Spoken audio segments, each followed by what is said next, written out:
Hey YouTube, RicoKnows here. I'm going to talk to you guys about the NFL draft. Remember, I'm doing a review on every single team and all their draft picks. I'm going alphabetical by city. This might throw you off a little bit because I've already done the Cardinals, the Falcons, the Ravens, the Bills, and today I was supposed to do the Panthers, but a young man reached out to me. Shout out to Cole. I actually don't know how old he is. I shouldn't say young man. A gentleman reached out to me, Cole, one of the followers of the channel, and he said, hey, Rico, can you do my Cleveland Browns next? And usually everybody always asks me for a team or whatever, right? But Cole went out of his way and made sure that it was very beneficial for me to do the Browns first. So I'm doing the Browns, bro. And the Browns will get their review today. So I will be talking about all the players. Just a reminder, if you want to see all the previous reviews or anything RicoKnows related, you can go to YouTube. And all you got to do is go to the homepage and click on the playlist right here. And then you'll see 2025 NFL Draft reviews and assessments. You can also see all the other podcasts and different playlists that I did prior to the NFL Draft, that I did for the transfer portal. Like all kinds of stuff is in here under playlist or the live tab. If you want to make it really simple, you go download Patreon. Search RicoKnows on Patreon. You can be a free member or an MVP. And you hear about the MVPs all the time. But the free members, you get all these posts right here. They're free, bro. I post everything that I put on YouTube, I put it on Patreon. Now, if you want to skip all the troll videos, all the bullshit clickbait videos, all the outrageous crime videos, you skip all that when you go to Patreon. You don't get any of that other stuff on here. I'm not in here to talk to you guys about who got arrested yesterday. This is simply analysis and information to make you better gamblers or better sports fans, more informed. And we have a ton of people on here that aren't gamblers. And let's get into it, though. So if you want to go see all the draft reviews, you can go there. There's a playlist. They're called collections. There's one you can go on here. Look, I got futures bets for 2025. I haven't put any in because I know you punks will try to get them all. UFC picks, 655 videos of UFC picks. Yeah, I pick all the fights. We don't have fights this weekend. We do next weekend. College football games, 258 different games I've broken down. Videos, usually I do like 60 games in one video. That's why it's 258. Those are all weekday games, and then the weekends are all together. Result shows. Hey, Rico, how good are you? Come watch the result shows. They're there. There's 78 of them. We don't hide anything. Oh, Rico, I need to know your win percentage and your this and that. Dude, go watch the result shows. Okay? And if you keep going, well, there's one playlist down there. It's called NFL. And if you look at NFL, I should probably change the icon. You'll see all the draft reviews of all the teams. So enough of that. Let's start talking about these players and the picks. I know everybody wants to talk about Shador Sanders. But I start at the top every single time. We'll start with the first pick and work our way down. One thing I want to tell you about the Cleveland Browns is, if I can sum up the draft in its totality, I think it's the best draft in the NFL. I think it's the best draft out there. I'm not joking. I'm not just saying it for clicks and glamour or none of that shit. Listen to me. I did pre-draft rankings like I do every year. And if you look at my pre-draft rankings, my number one defensive tackle is Mason Graham. That's not a shocker to anybody, okay? But my number one linebacker was Carson Schwesinger from UCLA, their second-round pick. Listen to what I'm saying. I broke down all the tape on everybody. And I came out and I did a whole episode on it. You can go watch the linebacker episode. It's on the live tab. And I talked about all the linebackers for 2 hours. And I told you the best linebacker in this draft, according to tape, for me, is this dude Carson. He looks way better than Jalen Walker. Like it's night and day. So this is how I feel about it. I'm like, yo, that guy Carson's the real deal. I like Carson a lot. So when you see the Browns draft my number one in two different position groups, slam dunks, and you see other teams drafting backups, reaches, character concerns, ridiculous bullshit, right? This is amazing. And then we got Judkins. We'll talk about him shortly. And I've been talking. How long have I been talking about Harold Fannin Jr.? 2 years? 3 years? Before any of the media. Before last year. I was talking about Harold Fannin Jr. before last year. All that production in the MAC didn't matter. I identified him 2 years ago and said, yo, that guy's the best. And there he is. And they got him. Then they got the all-time leading touchdown pass thrower quarterback of all time, guy who played everywhere, started everywhere. Listen, you don't get it twisted. Dillon Gabriel was the starting quarterback on the best team in America. Oregon was the number one ranked team all year long. And yes, they lost in the playoffs. Everybody's going to lose in the playoffs. Everybody but one team. It doesn't mean you suck. I see a lot of people say that a lot. A lot of people are like, oh, look at that. They only got to the playoffs and lost in the first round. What the are you talking about? He's one of the best teams in America. How are you hating on people who lose in the playoffs? They had phenomenal seasons. And then Dillon Sampson was one of my top running backs. I had him ranked ahead of Ashton Genty, and I know that sounds crazy, but I believe in the leading rusher from the SEC running against those defenses, 5'8", 200 pounds. We'll get into all of it. And then their last pick, the one everybody's talking about, and I think it's inconsequential. I don't think it's a big deal. And I'll talk about that as well. But let's go slow. Let's talk about Mason Graham first. So Mason Graham, this is a young man that played his high school ball at Servite in California. You know how they talk about all them Servite boys who went to Arizona? Noah Fafita, Burnett, Jacob Manu on defense, T-Mac. They were all high school teammates. They all went to Arizona, and only Mason Graham went up to Michigan. Can you believe that a high school that managed to play Mater Dei twice, St. John Bosco twice in 4-week span, and they ended up beating St. John Bosco but losing to Mater Dei twice. This is an all-time great high school team. One of the most talented high school teams of all time. And ESPN didn't talk about it. They were too busy talking about Shedeur not being drafted at 5 overall. They were too busy talking about some other shit that they actually missed out on an incredible storyline, which is 2 of the top 10 players came from the same high school. Now, Mason Graham, for me, as a draft pick, total slam dunk. Can't go wrong. This is one of those things, you know how when they drafted Joe Thomas and the Browns sucked, but nobody would say anything negative about Joe Thomas.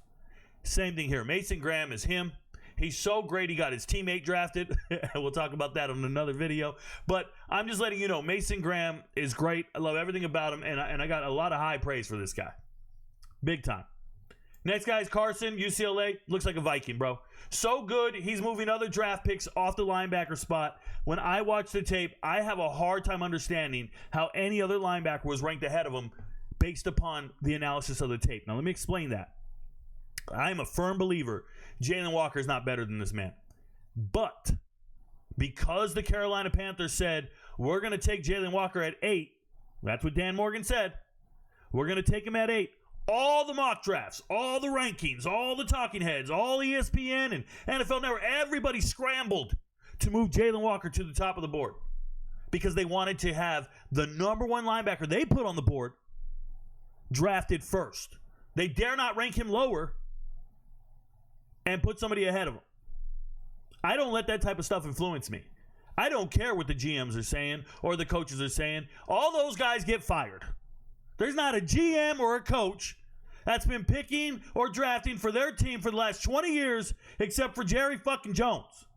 Okay? These guys get fired. They don't know what they're doing. The scouts have a short shelf lifespan.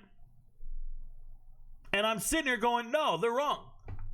But they wanted to move him up. And that's why when the Panthers didn't draft Jalen Walker, he didn't go at 9, 10, 11, 12. No, nobody goes, oh my God, he's the number 1 linebacker. I got to get up and get him. No, only one team wanted him in the top 10.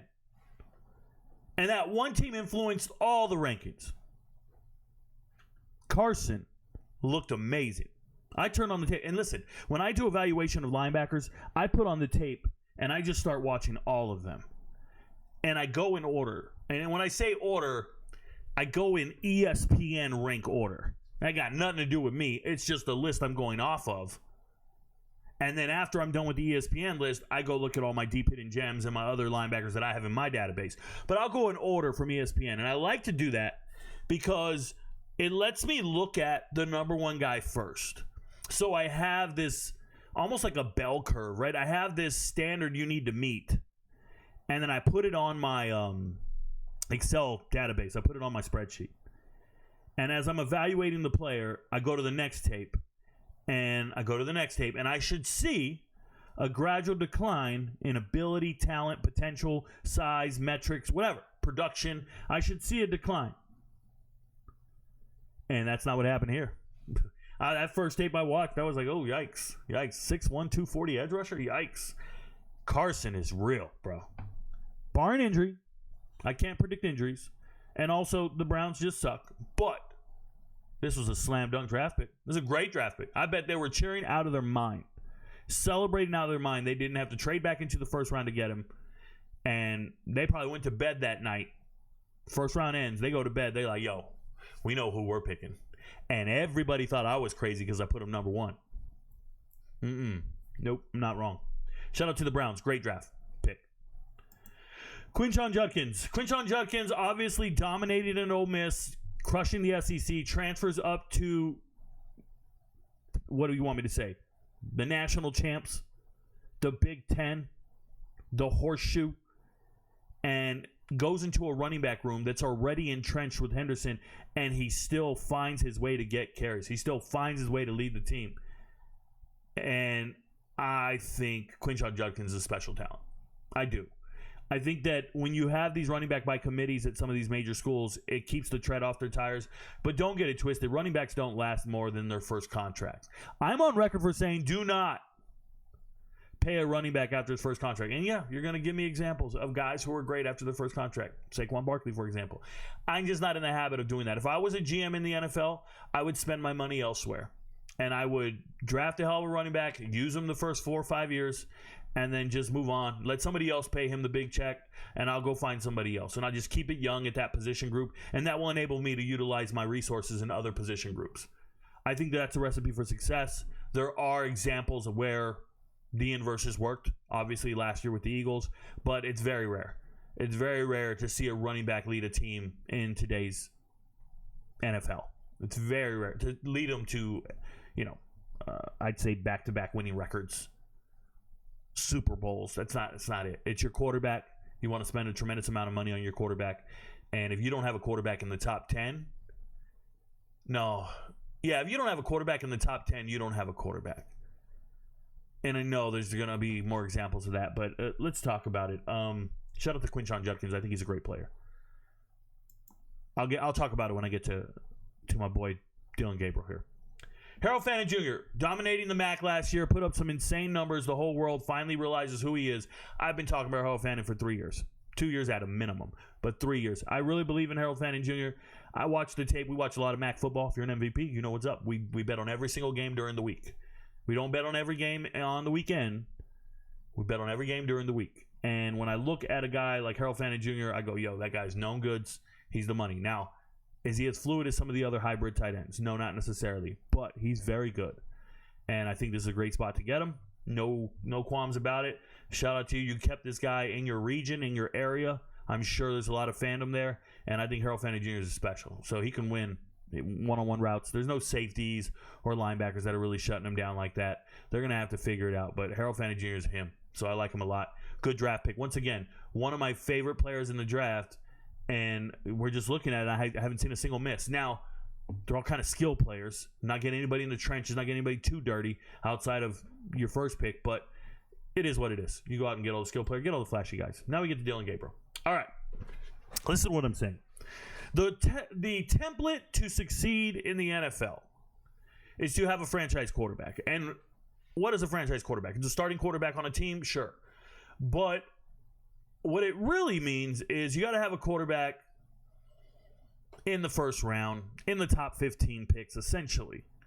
By and large, if you look at it, if you can get rid of the anomalies, right? So let's just get rid of the anecdotal things that you're going to throw at me, like Tom Brady or whoever, right? Brock Purdy, whatever it is. Like, that's not how it's done. When you see quarterbacks that make it in this league for prolonged periods of time, they're drafted in the first round. The quarterbacks that accidentally stick around as long-term starters, and I'm going to give you two of them that everybody talks about, and that's Kirk Cousins and Dak Prescott. And you got them in the fourth round. But they only saw the field because of injury. RG3 goes down with an injury. Tony Romo goes down with an injury.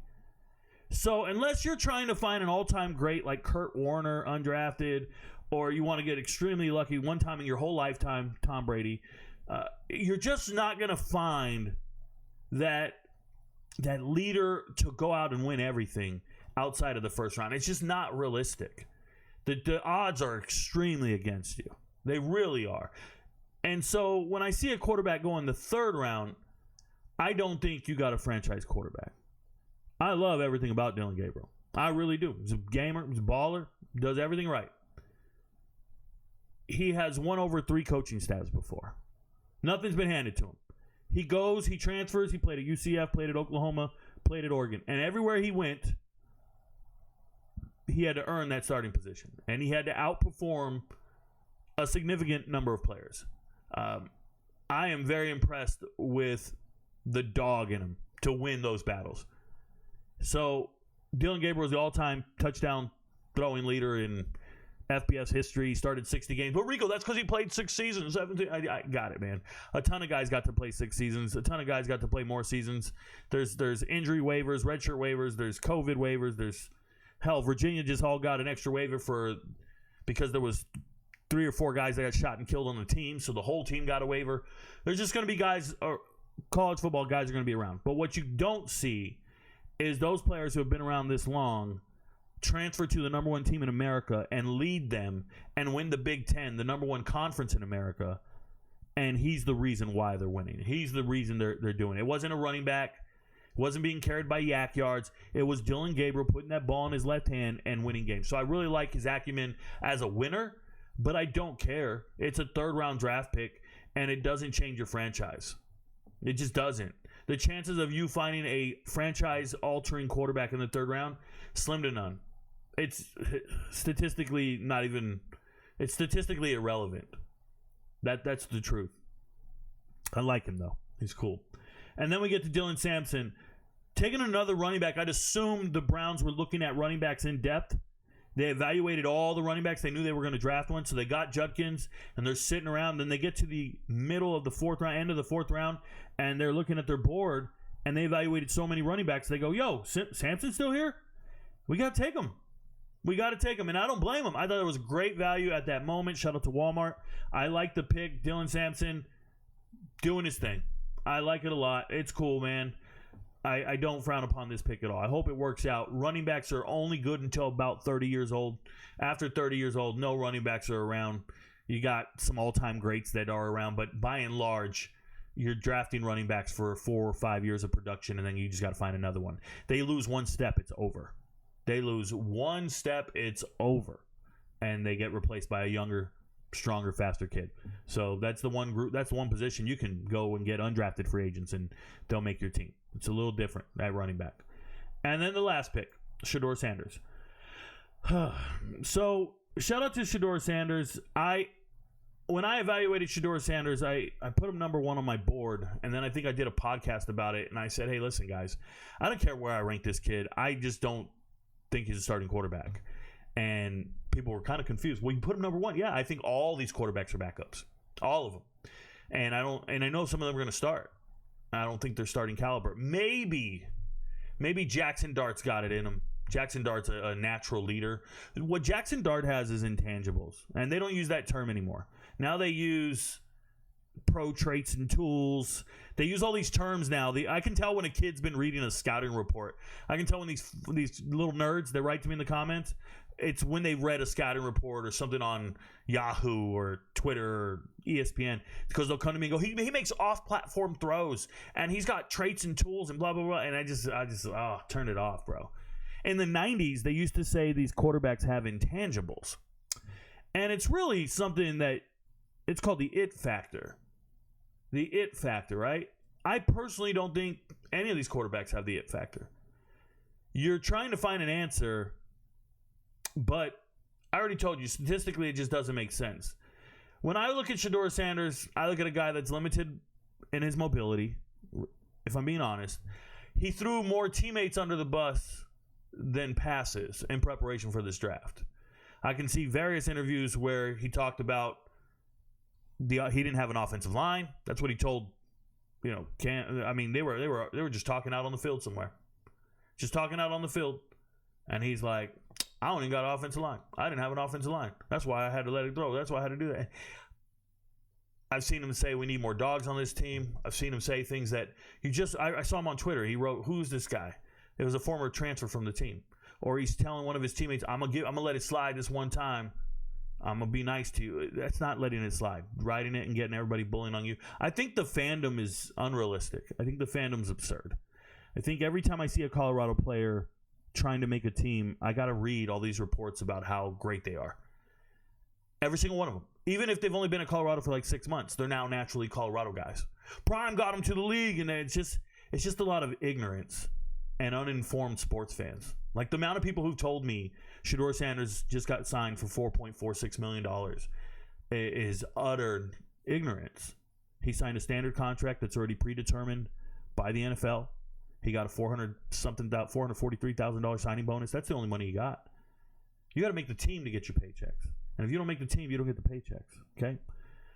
I understand there's a tendency to go out and promote certain players and do things. I get called racist when I say anything negative about Shiloh or Shador Sanders. And people don't understand that I'm advocating for other players who are typically players of color. They're black. Okay? That's the majority of NFL football players. So it's not a racial thing. It's more an understanding of how good are players in the NFL. Like, how good are players in it? Well, he didn't have an offensive line. Could you imagine if he had an offensive line and he played over here, he would have 5,000? No. What he's never done is won a quarterback battle. What he's never done is had to learn under the tutelage of an offensive coordinator that couldn't be fired. Right? Every offensive coordinator, if they did anything wrong, they get fired. Shout out to Sean Lewis. If they challenge this guy, I watched an interview with DNVR where Shador Sanders says he didn't trust his receivers because they didn't know how to run choice routes. So that's why he was holding on to the ball too long and he couldn't throw it. So you blame the receivers. But now we got a new offensive coordinator who doesn't do any choice routes. Not 2 years in the system to learn. Now we got a new offensive coordinator who doesn't do what you don't do well. And he even said, no, I want the ball in my hands and I want to make the decisions. And some people look at that and go, yo, they don't like a black man with confidence. No, they don't like a black man with limitations. They don't like offensive coordinators. Do you understand in the NFL, offensive coordinators change their scheme from week to week? And I'm talking about terminology, audibles. They change so much because they actually know each other. They play the same teams every year. Twice a year, they play the same teams from the same conference. You learn the tendencies of that particular offense and defensive coordinator on the other team. You know what they're going to run from a particular hash on a down and distance with a certain package or personnel. You learn one another. And if you have a quarterback who can't run the offensive scheme the way it's designed, that's a problem. Now, I know his first offensive coordinator in college reached out and he put out on Twitter and he said, hey, I coached Shedeur and he had no problem learning any offensive scheme. And I believe that. But I've heard it from the young man's mouth that he can't do choice routes. He'd rather he run the show. Now, when you go to the combine and you get to the podium and you say, if you're going to draft me, be prepared for me to change your culture. Be prepared for me to change everything, because everywhere I go, that's what I do. I change everything. People think that's confidence, but I'm a business owner. Could you imagine you're trying to find an employee for your business, and in the job interview, they tell you, hey, if you hire me, I'm going to change everything around here. I'm going to change the pay scale, the way we do things. I'm going to change the schedule, the shifts, the work. I'm going to change everything around here. I don't want to hire you. I don't want to hire you. It sounds ridiculous. You don't understand. The way Shedeur went about his pre-draft approach to the NFL was he acted like he was a 5-star recruit going on recruiting visits. And he was trying to see, like, those teams got to convince me I want to be there. And I believe this is bad guidance, whoever gave it to him. I don't know if that's him personally, but I think that's the wrong mindset. When you're in the NFL, you go on those visits, you're on a job interview, they don't need to impress you. It's the inverse. You need to impress them. So while everybody talks about collusion and how they have this axe to grind with a confident black man, do you understand that this young man was drafted in the 5th round? That means every team passed on him at least 4 times. All 32 teams, including the Browns. What that really means is you're implying that everybody drafted before him had no confidence or didn't project confidence the same way. Some people, well, they don't like rich black kids.